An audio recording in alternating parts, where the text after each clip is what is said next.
bilenman canım. Seni ko'rsam yuragim boshqacha uradi. Har bir kulgan nigohing qalbimga nur berdi. Baxt degani sen ekan tushundim yoningda.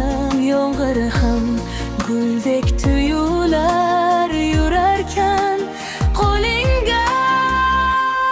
Yaxshi kunim sen bilan yomonimda ham qolgan.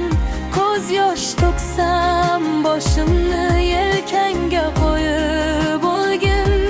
Bizning sevgi ertagi doston bo'lib yozilsin. Ikkimizning muhabbat yulduzlarga osilsin. Kel, yashaylik biz birga, yuraklar bir ursin. Dostu dushman qarasa ham sevgimiz sonmasin. Qo'llarimni qo'yib yuborma hech qachon. To umr oxirigacha sen bilanman jonim. Tunlar seni asamar, yulduzlarga termulaman.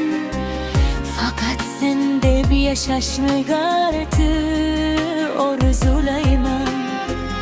Dunyo bizni sinasa ham ayrilmaymiz aslo.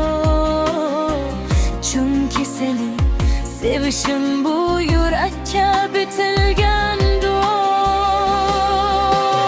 Kel, yashaylik biz birga, sevgimiz mangu bo'lsin.